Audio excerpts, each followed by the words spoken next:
जय माँ आदि शक्ति मित्रों। भगवान नारायण कहते हैं, नारद शंखचूड़ श्री कृष्ण का भक्त था।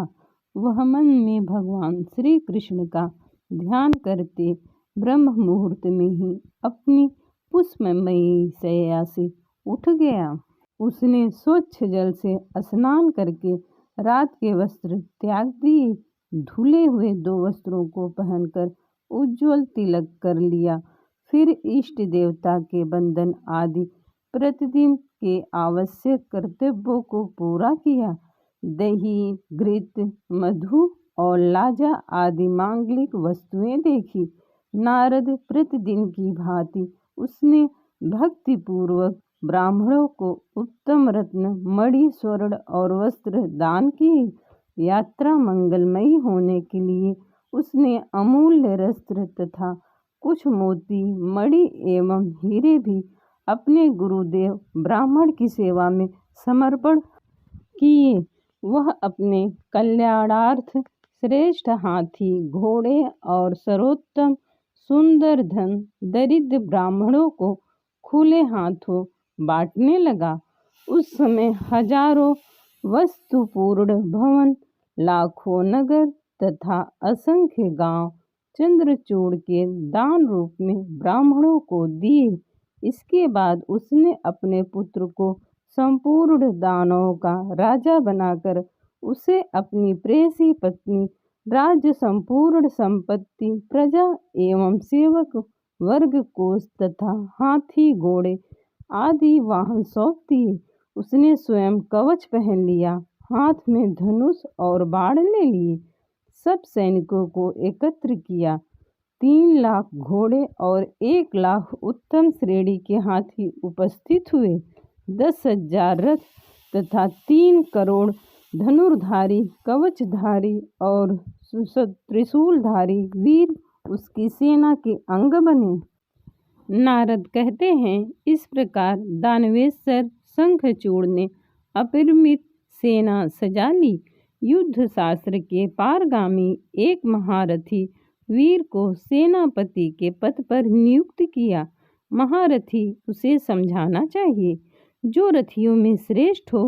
राजा चंद्रचूड़ ने उस महारथी को अगणित औक्षणी सेना पर अधिकार प्रदान कर दिया। उस सेनाध्यक्ष में ऐसी योग्यता थी कि स्वयं 30 औक्षणी सेना से अपनी सेना को बचा सकता था।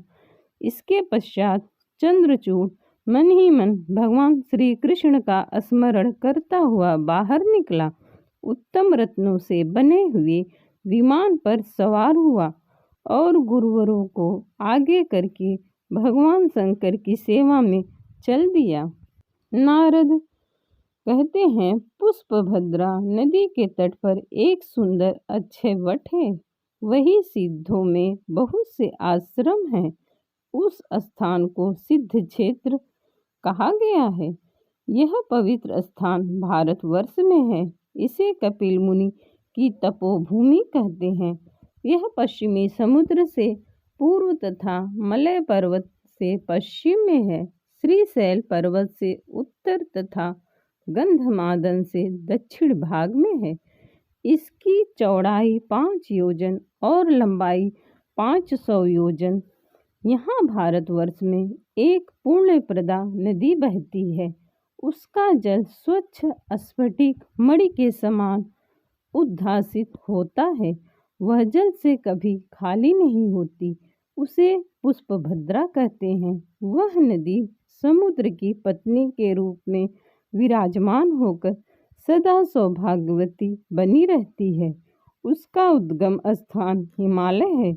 कुछ दूर आने पर शरावती नाम की नदी उसमें मिल गई है। उस समय भगवान शंकर वट वृक्ष के नीचे विराजमान थे। उनका विग्रह करोड़ों सूर्यों के समान उद्भासित हो रहा था। वे योगासन से मुद्रा लगाकर बैठे हुए थे। मुखमंडल मुस्कान से भरा था। ब्रह्म तेज से संपन्न होकर वे इस प्रकार प्रदीप्त हो रहे थे मानो शुद्ध स्फटिक मणि चमक रही हो। उनके हाथ में त्रिशूल और पट्टिस थे तथा शरीर पर श्रेष्ठ बाघंबर शोभा पा रहा था। वस्तुतः गौरी के प्रिय पति भगवान शंकर परम सुंदर हैं। उनका शांत विग्रह भक्त के मृत्यु को भय दूर करने में पूर्ण समर्थ है। तपस्या का फल देना तथा अखिल संपत्तियों को भरपूर रखना उनका स्वाभाविक गुण है। वे बहुत शीघ्र प्रसन्न होते हैं। उनके मुख पर कभी उदासी नहीं आती।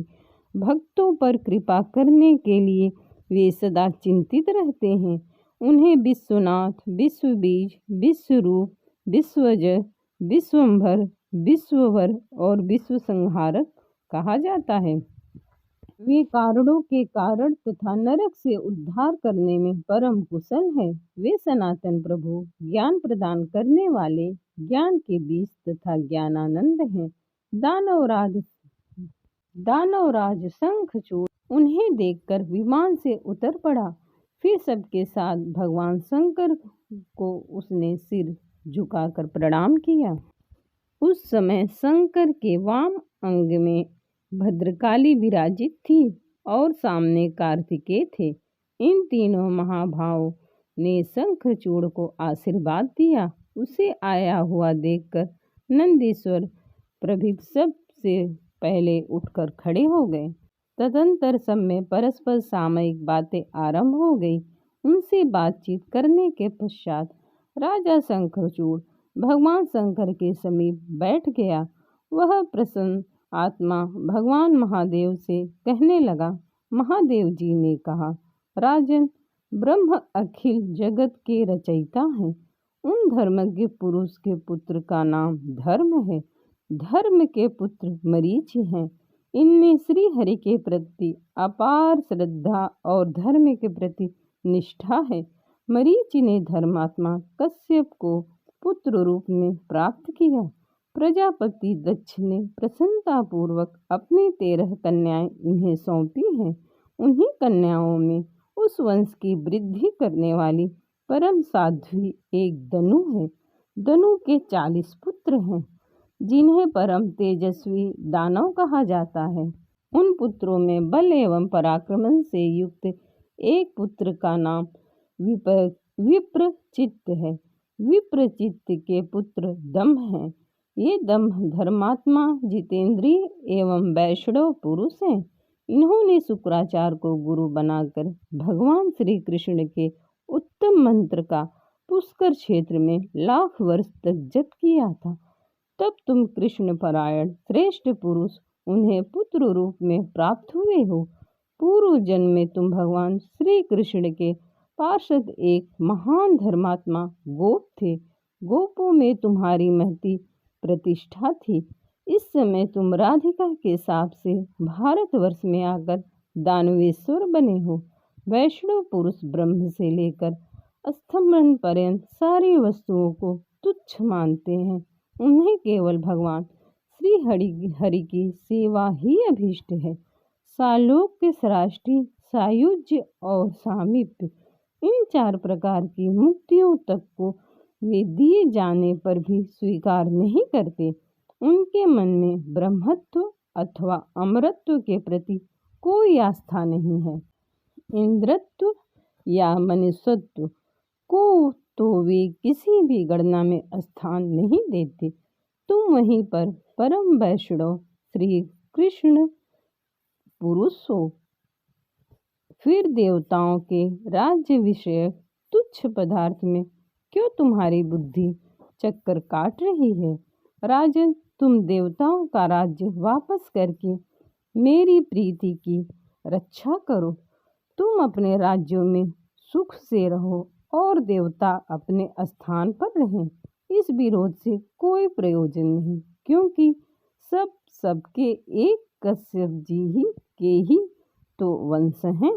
ब्रह्म हत्या आदि से उत्पन्न हुए जितने पाप हैं, उनकी यदि जाति द्रोह संबंधी पापों से तुलना की जाए तो वे 16वीं कला के बराबर भी नहीं हो सकते। राजेंद्र, यदि तुम अपनी संपत्ति की हानि समझते हो तो भला सोचो, तो कौन ऐसे पुरुष हैं जिनकी सदा एक सी स्थिति बनी रह सकती है। प्राकृतिक प्रलय के समय ब्रह्म भी अंतर्धान हो जाते हैं, पर ब्रह्म के प्रभाव से फिर उनका प्राकट्य हो जाता है। उस समय उनकी स्मृति लुप्त सी रहती है। ईश्वर की इच्छा से तपस्या करके वे परम ज्ञानी बन जाते हैं, यह निश्चित है। फिर वे ज्ञान पूर्वक क्रमशः सृष्टि करते हैं, अतएव उन्हें सृष्टा की उपाधि मिलती है। राजन, सतयुग में कोई असत्य भाषण नहीं करते, इसलिए उस युग में धर्म अपने परिपूर्णतः अंशों से सदा विराजमान रहता है। वही धर्म त्रेता में 3 भाग से, द्वापर में 2 भाग से तथा कल में 1 भाग से युक्त कहा जाता है। पूर्व के क्रम से एक एक अंश कम होता रहता है। अमावस्या के चंद्रमा की भांति कल के अंत में धर्म की कला केवल नाम मात्र रह जाती है। ग्रीष्म ऋतु में सूर्य का जैसा तेज रहता है, वैसे फिर शिशिर ऋतु में नहीं रह सकता। एक दिन में ही प्रायः संध्या और मध्याह्न के अवसर पर सूर्य समान ताप पहुँचाने में असमर्थ होते हैं। काल के क्रम से उदय होकर वे बाल सूर्य की उपाधि धारण करते हैं। तत्पश्चात उनका अत्यंत रूप प्रचंड हो जाता है। समय आने पर वे अस्त भी हो जाते हैं। तभी तो काल दिन को ही ऐसा दुर्दिन बना देता है, तो उन्हें दिन में छिप जाना पड़ता है।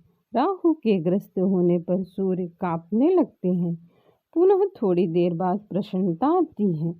राजन, पूर्णिमा के अवसर पर चंद्रमा जैसे अपनी सभी कलाओं से युक्त रहते हैं, वैसे सदा नहीं रह सकते। प्रतिदिन उनकी कला में हास्य होता है, फिर वे पुष्ट हो जाते हैं। अमावस्या के इनके अंश में एक एक कला की प्रतिदिन वृद्धि होती है।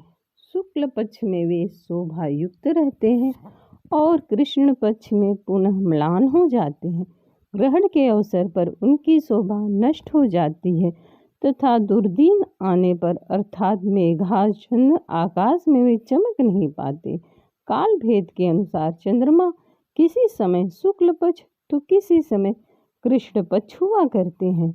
बलि सुत लोक में इंद्र होंगे, यद्यपि इस समय उनका राज्य छीन लिया गया है। समय पर विश्व नष्ट होते हैं और काल के प्रभाव से पुनः उनकी उत्पत्ति भी होती है। चराचर अखिल जगत काल की प्रेरणा के अनुसार सृष्टि और संहार शब्द को सार्थक करते हैं। केवल परब्रह्म परमात्मा से ही काल की समता की जा सकती है, कारण वे ही परमेश्वर हैं। उन्हीं की कृपा से मृत्युंजय होने का सौभाग्य प्राप्त हुआ है। अतएव जिसे कोई नहीं देख सकता, उस प्राकृतिक प्रलय को मैं बार बार देखता हूँ। वे परमेश्वर ही प्रकृति रूप हैं और उन्हीं को पुरुष भी कहा जाता है। वे ही आत्मा और वे ही जीव हैं। वे नाना प्रकार के रूप धारण करके सदा कार्य में संलग्न रहते हैं। कार्य के अनुसार उनमें नाम और गुण की प्रसिद्धि होती है। उन्हीं परमेश्वर से सृष्टिकर्ता ब्रह्म, पालन करता विष्णु तथा संहार करता मैं महादेव प्रादुर्भूत हुए हैं। उन्हीं की कृपा हम लोग जगत के शासक बने हैं। राजन, इस समय में प्रलय अग्नि के समान भयंकर रुद्र को संहार के कार्य में नियुक्त करके उस परमेश्वर के नाम और गुण का निरंतर कीर्तन करता हूँ। इसी से मृत्यु मुझ पर अपना प्रभाव नहीं डाल सकती। इस ज्ञान की महिमा में सदा निर्भय रहता हूँ। मृत्यु भी मृत्यु के भय से इस प्रकार डरती है जैसे गरुड़ से सर्प डरते हैं। नारद उस सर्वेश भगवान शंकर सभा के मध्य भाग में विराजमान थे पूरी तत्परता के साथ संपूर्ण भावों को प्रदर्शित करते हुए शंखचूड़ ने उपर्युक्त बातें कह वे चुप हो गए। तब दानवराज ने उनके वचन सुनकर भूरी भूरी प्रशंसा की, साथ ही मधुर वाणी में विनय पूर्वक अपना भाषण प्रारंभ किया। शंखचूड़ ने कहा, भगवान, आपने जो कुछ कहा उससे कभी अन्यथा नहीं माना जा सकता, परंतु मेरी कुछ भी यथार्थ प्रार्थना है, उसे सुनने की कृपा करें।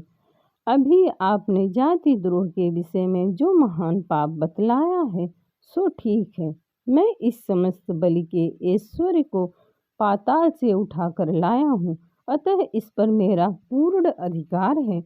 उस समय वहाँ भगवान श्री हरि गदा लेकर पहरा दे रहे थे, अतः मैं बलि को नहीं ले जा सका। पर ब्रह्म परमात्मा प्रकृति स्वरूप है, यह विश्व उनके मनोरंजन की सामग्री है। वे जिस समय जिसको जो संपत्ति प्रदान करते हैं वह उसी की संपत्ति मानी जा सकती है। इस वैभव के विषय में देवताओं और दानवों का विवाद सदा से चला आ रहा है और कभी इसका अंत नहीं होता। समयानुसार क्रमशः कभी वे जीतते हैं और कभी हारते हैं। वैसे ही हम तो समयानुसार जीतते हारते हैं, इसलिए हम दोनों पक्षों के विरोध में आपका आना संगत नहीं जान पड़ता। आप तो हम दोनों के एक समान संबंधी बंधु ईश्वर एवं परमात्मा ठहरे। यदि इस समय आप हमारे साथ अपना युद्ध ठन जाए तो यह आपके लिए लज्जा की बात होगी। हम विजयी होंगे तो हमारी कीर्ति अधिक फैलेगी और हम पराजित होंगे तो हमारी कीर्ति में थोड़ा धब्बा लगेगा। मुने शंखचूड़ के यह वचन सुनकर भगवान त्रिलोचन हंसने लगे। तत्पश्चात उस दानवेश्वर का समुचित उत्तर देना उन्होंने आरंभ किया। महादेव जी बोले, राजन, तुम लोग भी तो ब्रह्म के वंशज हो, फिर तुम्हारे साथ युद्ध करने में मुझे बड़ी लज्जा होगी और हारने पर अपकीर्ति की क्या होगी। इससे पहले मधु अर्कपटभ के साथ श्रीहरि का भी तो युद्ध हो चुका है। राजन, एक बार वे हिरण्यकशिपु से लड़े थे और पुनः दूसरी बार हिरण्याक्ष से। स्वयं मैं भी इससे पूर्व त्रिपुरा नामक दैत्य के साथ युद्ध कर सका हूँ। यही नहीं, किंतु प्राचीन समय में जो सर्वेश्वरी एवं प्रकृति नाम से प्रसिद्ध भगवती जगदम्बा है, जिनका शुंभ आदि असुरों के साथ अत्यंत अद्भुत युद्ध हुआ था, तुम तो स्वयं परमात्मा श्री कृष्ण के अंश और उनके पार्षद हो। जो दैत्य मारे गए उनमें से कोई भी तुम्हारे जैसा बलवान नहीं थे। फिर राजन, तुम्हारे साथ युद्ध करने में मुझे क्या लज्जा है। देवता भगवान श्री हरि की शरण में गए, तभी उन्होंने मुझे तुम्हारे पास भेजा है, अतः देवताओं का राज्य तुम लौटा दो। बस मेरे कहने का निश्चय अभिप्राय यही है, अथवा मेरे साथ प्रसन्नता से लड़ने के लिए तैयार हो जाओ। अब अधिक शब्दों में अपव्यय करने का क्या प्रयोजन। नारद जी कहते हैं, इस प्रकार कहकर भगवान शंकर चुप हो गए। तब शंखचूड़ ने अपनी मंत्रियों के साथ तुरंत वहां से उठ जाने को तैयार हो गए। जय श्री माँ भगवती।